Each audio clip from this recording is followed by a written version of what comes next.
পাবনায় বয়ানে গেছি, চাটমোহর এলাকায় আসরের নামাজ পড়ার জন্য একটা মহল্লার মসজিদে ঢুকলাম।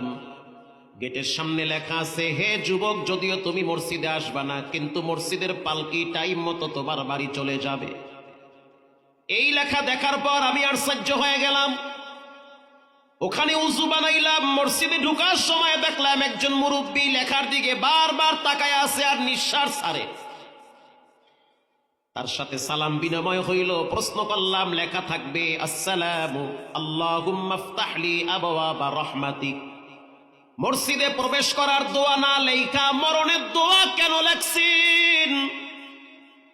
মুরব্বী বলতে আছে, হুজুর, এটার পিছনে একটা ইতিহাস আছে। আমাদের এই মহল্লার থেকে কিছু যুবকরা মাইক্রো ভাড়া করে কক্সবাজারে ভ্রমণের জন্য রওনা হয়েছে।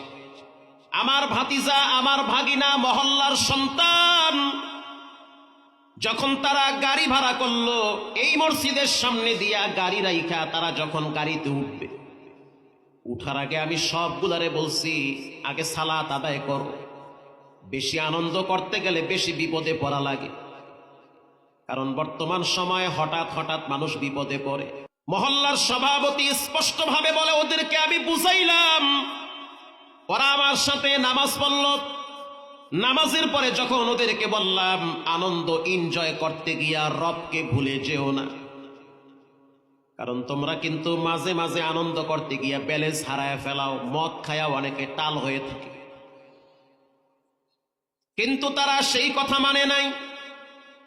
শুনলাম পরবর্তীতে মাইক্রোর ভিতরে তারা বক্স বাজায়া বাজায়া নাচতে নাচতে কক্সবাজার রওনা হইছে। ভিতরে সিগারেট ধরাইছে, দিব্যি আরামে খাইতেছে, অথচ নামাজ কাজা হইতেছে, কোনো টেনশন নাই। ঢাকা ক্রস করার পরে যখন কুমিল্লা রোডে ঢুকলো, ইউটার্ন নিতে গিয়ে একটা হোটেলে খেতে যাবে। হোটেল ডান পাশে, গাড়ি বাম পাশে। ইউটার্ন নিতে গিয়ে হঠাৎ ট্রাক আইসা মাইরা দিছে। এমন ভাবে মেরে দিয়েছে, 11টা লাশ আমরা ভিতর থেকে টাইনা বাইর করছি। এই মসজিদের সামনে 11টা লাশ আমরা শোয়া রাখছি। সে আমাকে লাঠি দিয়া দিয়া দেখাইতেছে, এখানে একটা, এখানে একটা, এখানে একটা, 11টা লাশ এখানে শোয়া রাখছে।